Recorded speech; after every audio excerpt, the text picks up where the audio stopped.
అన్నయ్యో నువ్వు అంటే పెద్దగా పట్టించుకునేవాడిని కాదు వదినా. నా తమ్ముళ్ళిద్దరూ నా ముందు నించోవడానికి, నాతో మాట్లాడడానికి కూడా భయపడతారు. అలాంటిది నా వల్ల ఒక తప్పు జరిగిందనే కదా అన్నయ్య అనే గౌరవం లేకుండా మాట్లాడారు. వాళ్ళు ఏమన్నారని నిన్ను? అన్నదమ్ములు అన్న తర్వాత ఒకరి గురించి ఒకరు ఆ మాత్రం మాట అనుకోరా? మాట్లాడితే పర్వాలేదు వదినా. నేను చేసిన తప్పుని ఎత్తి చూపించేలా మాట్లాడడమే బాధ అనిపించింది.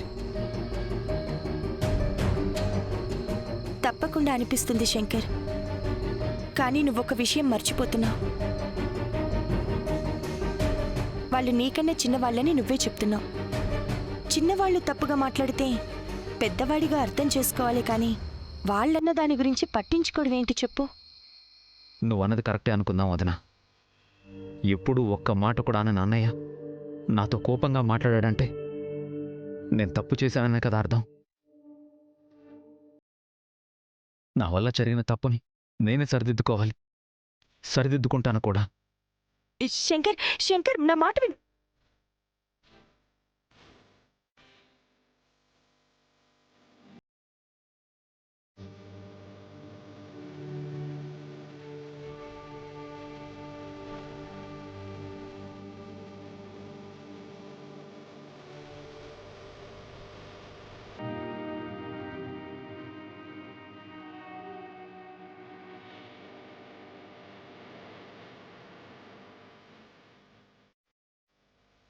చాలా మంచి పని చేశారు. మీరు చేసిన పనికి ఇంట్లో వాళ్ళెవరూ భోంచేయలేదు తెలుసా? నేనేదో తప్పు చేసినట్టు నన్ను నిలదీస్తావేంటి సీత? నేను చేయొద్దని చెప్పానా? శంకర్ తప్పు చేశాడే అనుకోండి, అందరి ముందు అడగాల? అది కూడా భోంచేస్తున్నప్పుడే అడగాల? ఆహా, అడగటానికి టైము ముహూర్తం కూడా చూసుకోవాలా? తప్పు చేస్తే మందలించకూడదా? మందలించడం తప్పు కాదండి, కానీ మీ తమ్ముడు బాధపడతాడని కూడా ఆలోచించాలి కదా. నువ్వేం మాట్లాడుతున్నావు నీకైనా అర్థమవుతోందా? వాడు చేసిన తప్పుని తప్పంటం కూడా తప్పేనా? వాడికి నేను అన్నయ్యని. నా తమ్ముడిని ఒక మాట అనే అధికారం నాకు లేదా? నా ముందే వాడు అన్నాన్ని విసిరి కొట్టాడు అంటే అన్నది నేనే కాబట్టి ఆ కోపం నా మీద చూపించినట్టే కదా. నేను వాడినేమో అనుకోండినంత పెద్దవాడైపోయాడు వాడు. వాడిది గర్వం అనుకోవాలా, లేకపోతే నేనంటే లెక్కలేనితనం అనుకోవాలా? కోపంతోనో గర్వంతోనో చేశాడనుకునే బదులు బాధతో అలా ప్రవర్తించాడని ఎందుకు అనుకోలేకపోతున్నారు మీరు? చిన్నపిల్లల్ని కొడితే భయపడతారు, బాధపడతారు. అదే నలుగురు ముందు ఒక్క మాట అన్నా కూడా చాలా అవమానంగా ఫీల్ అవుతారు. శంకర్ చిన్నపిల్లాడు కాదు కాబట్టి ఎంత అవమానంగా ఫీల్ అయి ఉంటాడో ఆలోచించారా? అందుకే తన కోపాన్ని కంట్రోల్ చేసుకోలేకపోయాడు. అది మనం అర్థం చేసుకోవాలి కదండి. ఆహా, అంటే వాడు ఆవేశాన్ని కంట్రోల్ చేసుకోలేకపోవటం వాడు తప్పు కాదు, కానీ నేను అలా మాట్లాడటం మాత్రం నా తప్పైపోయిందా? ఎవరిది తప్పు ఎవరిది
గాని తన స్నేహితులకి గాని ఎవరికే కష్టం వచ్చినా, ఏ సమస్య వచ్చినా తనే ముందుంటాడు.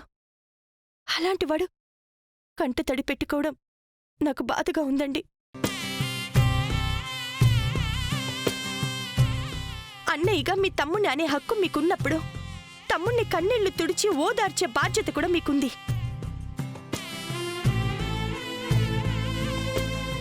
మీరేం చేస్తారో నాకు తెలీదు. వెళ్ళి శంకర్ని భోంచేయమని చెప్పండి. చెప్పలేదనుకోండి, నేను మీతో మాట్లాడను. ఇప్పుడు నేను వెళ్ళి బుజ్జగించాలి అంతేనా? ఏ తమ్ముళ్ళకి ప్రేమగా ముద్దలు కలిపి పెడితే తప్పులేదు కానీ బుజ్జగిస్తే తప్ప? ఏంటి ఇంకా అలా చూస్తున్నారు? వెళ్ళండి.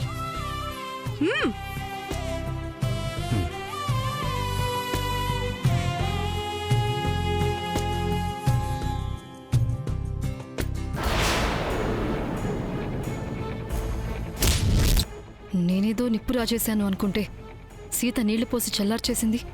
ముందు చిచ్చు పెట్టాల్సింది అన్నదమ్ముల మధ్య కాదు, ఈ మొగుడు పెళ్లాల మధ్య.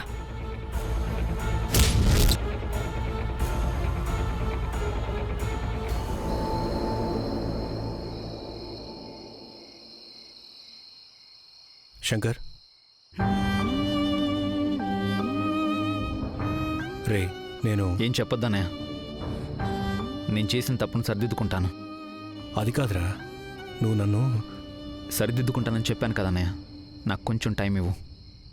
రే నేను చెప్పేది పూర్తిగా వినవా? నన్ను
వీడు మంట చల్లారిపోతే ఎలా? వీడిని రెచ్చగొడితే ఆరిన మంట మళ్ళీ రాజుకుంటుంది.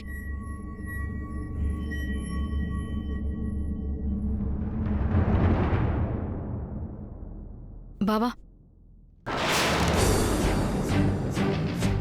కాలిన ఇనుముని వంచడం ఎంత సులభమో బాధలో ఉన్న నిన్ను మార్చడం కూడా అంతే తేలిక.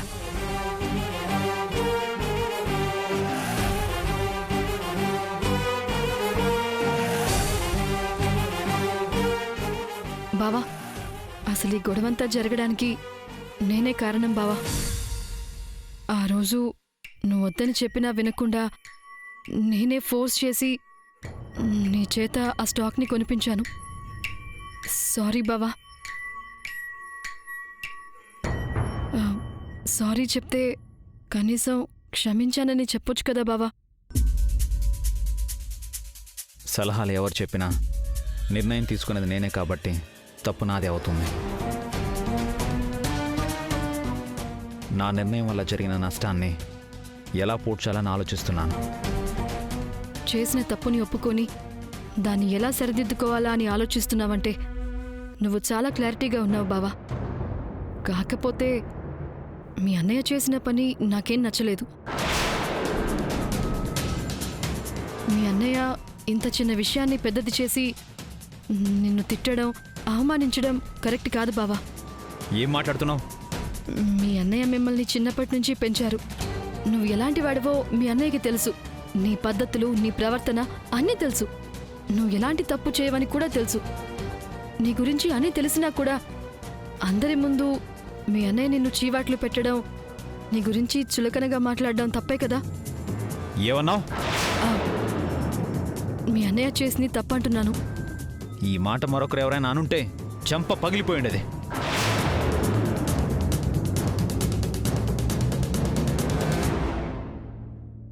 మా అన్నయ్య గురించి మాట్లాడడానికి నువ్వెవరు?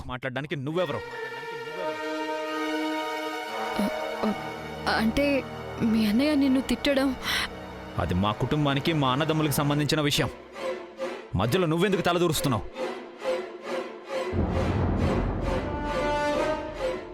మా అన్నదమ్ములను తిట్టుకుంటాం, కొట్టుకుంటాం, కలుసుకుంటాం. ఏం జరిగినా అది మాకు సంబంధించిన విషయం. మా విషయాల గురించి మాట్లాడే అవసరం నీకేంటి? నీకేంటి? కనెక్ట్ అయ్యాడనుకుంటే రివర్స్ అయ్యాడేంటి?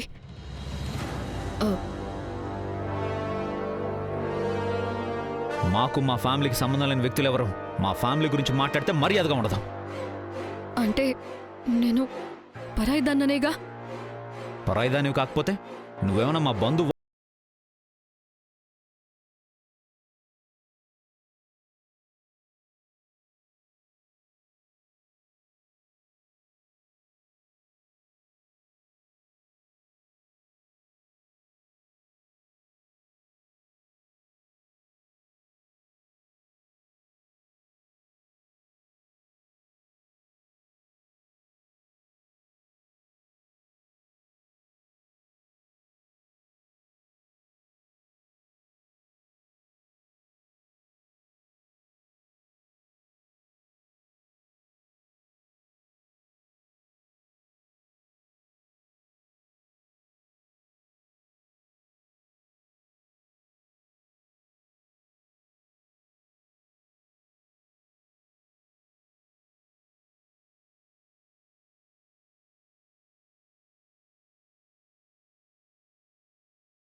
మిమ్మల్ని బావాని పిలిచాను కాబట్టి మీకు సొంత మర్దల్లాంటిదాన్నని ఫీల్ అయ్యాను. అలా ఫీల్ అవ్వడం నాదే తప్పు.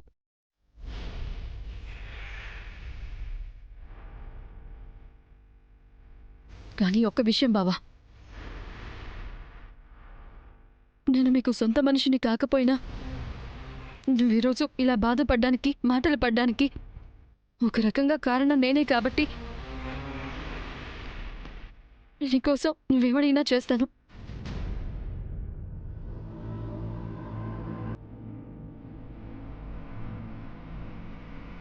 ఎలాంటి హెల్ప్ కావాలన్నా చేస్తాను.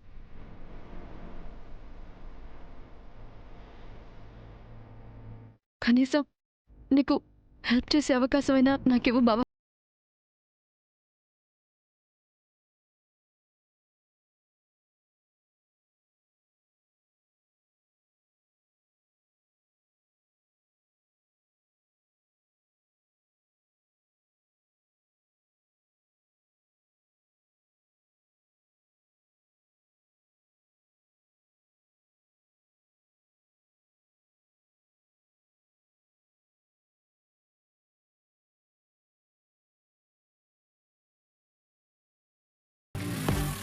ఆ గొడవ సర్దుమణిగిపోకుండా పెరిగి పెద్దదయ్యేలా చేస్తాను.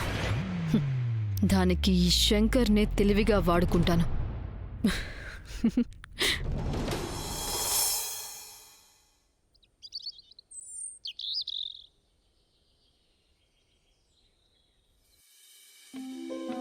దాక్షాయిని, కాఫీ తీసుకో.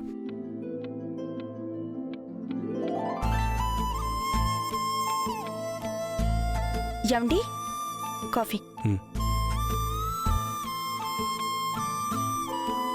గుడ్ మార్నింగ్ వదినా. Good morning. గుడ్ మార్నింగ్ వదినా. Good morning. శంకరేడి? ఏమో వదినా, మేము నిద్ర లేచేసరికి రూమ్లో లేడు. లేడా? ఇంత పొద్దున్న ఎక్కడికి వెళ్ళాడు?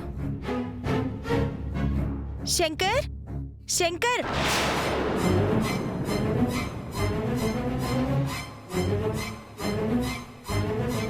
శంకర్ బాబు లేడమ్మా.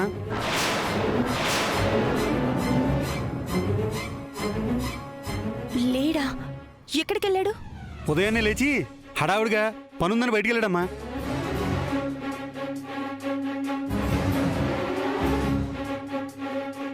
ఎక్కడికైనా అడిగానండి, ఏం చెప్పకుండా కోపంగా నా వైపు చూశారండి. ఉదయాన్నే అంత కోపంగా ఎందుకున్నాడో నాకు అర్థం కాలేదండి.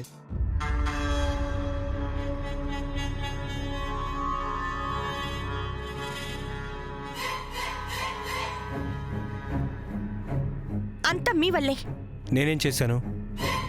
రాత్రి మీరు చేసిన పనికి శంకర్ ఉదయాన్నే కాఫీ తాగకుండా బయటికెళ్ళిపోయాడు. వాడెక్కడికి వెళ్తాడు? నన్ను అడుగుతారేంటి? రోజు లేచిన వెంటనే నేనిచ్చే కాఫీ తాగకుండా ఎక్కడికి వెళ్ళడు. ఇప్పుడు కాఫీ తాగలేదు, రాత్రి భోజనం కూడా చేయలేదు. ఎక్కడికి వెళ్ళాడో ఏంటో.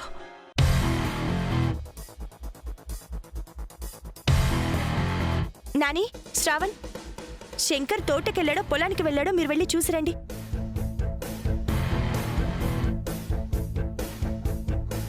వెళ్ళి చూసి రమ్మంటుంటే అలా మొహాలు చూసుకుంటారేంటి? తొందరగా వెళ్ళండి. తోటకో పొలానికో వెళ్తే మళ్ళీ వచ్చేస్తారులే వదినా. నాకు సమాధానం చెప్పమని లేదు, వెళ్ళి చూసి రమ్మంటున్నాను. సరే వదినా, స్నానం చేసి వెళ్తాం. అయ్యో, స్నానం చేసి సెంటు కొట్టుకొని వెళ్ళకపోతే మునిగిపోయేదేమీ లేదు. మీరు కూడా అన్నయ్యని చూడకుండా నోటుకొచ్చినట్టు మాట్లాడారు. ముందు వెళ్ళి ఎక్కడున్నాడో చూడండి. వెళ్ళండి. సరే వదినా. సరే.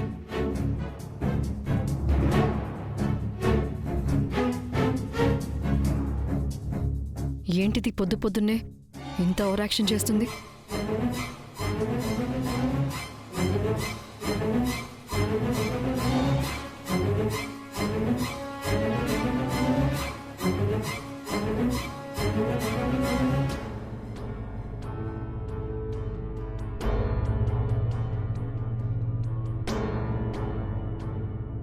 ఎవరికి చేస్తున్నావు సీత?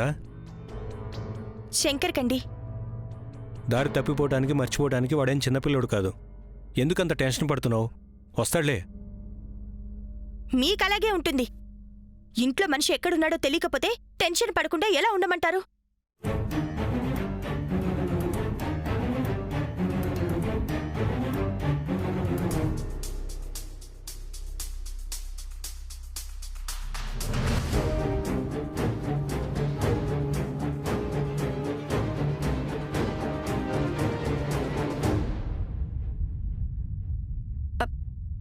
ఫోన్ రింగ్ అవుతుంది కానీ తీయడం లేదండి.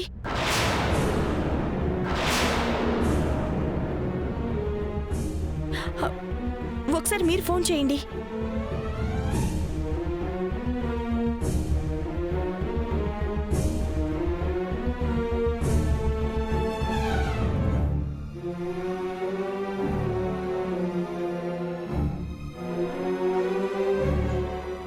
నా ఫోన్ కూడా లిఫ్ట్ చేయట్లేదు. మీ ఫోను లిఫ్ట్ చేయడం లేదు, నా ఫోను లిఫ్ట్ చేయడం లేదు. ఎక్కడున్నాడో ఏంటో. టెన్షన్ పడద్దు సీత, ఏం కాదులే. టెన్షన్ పడకుండా ఎలా ఉంటారు? ఇదంతా మీ వల్లే. రాత్రి మీరు తిట్టకుండా ఉంటే అయిపోయేది కదా. ఎక్కడున్నాడో ఏమో. తప్పు చేశాను కాబట్టే చేసిన తప్పుని సరిదిద్దుకుంటానని చెప్తున్నాను. ఇంకెన్నిసార్లు చెప్పాలి?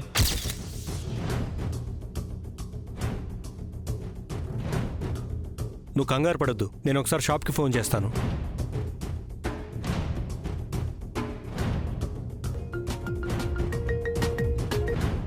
హలో. మాధవరావు. నమస్తే సార్. శంకర్ షాప్కి వచ్చాడా? శంకర్ బాబు ఉదయాన్నే అందరినీ రమ్మని చెప్తే వచ్చామండి. ఎందుకు? ఆయన కొన్న ఓల్డ్ స్టాక్ని ఎలా సేల్ చేయాలో అని మా అందరితో మాట్లాడతానన్నారు సార్. ఓ, ఓకే సార్.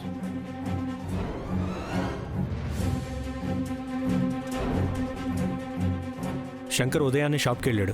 షాప్లో ఉన్నాడు.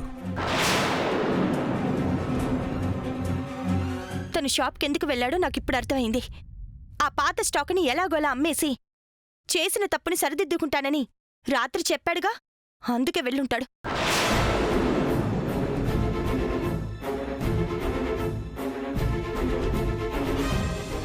శంకర్కి పంతం పౌరుషం ఎక్కువ. తను చెప్పినట్టు స్టాక్ అమ్మే వరకు ఇంటికి రాడు. నాకు తెలుసు, ఇదంతా మీ వల్లే.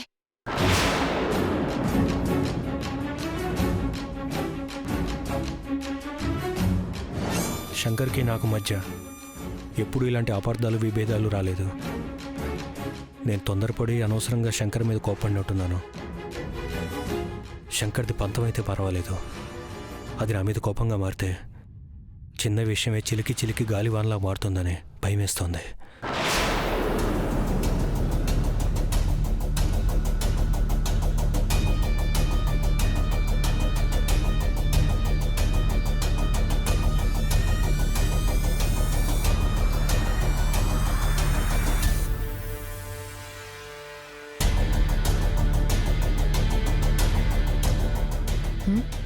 ఈయన వాలకం చూస్తుంటే తమ్ముడు గురించి పాజిటివ్గా ఫీల్ అయినట్టున్నాడు. మీ తమ్ముడు శంకర్ నీ నుంచి విడిపోవడానికి వచ్చిన ఈ అవకాశాన్ని నేను వదలకూడదు.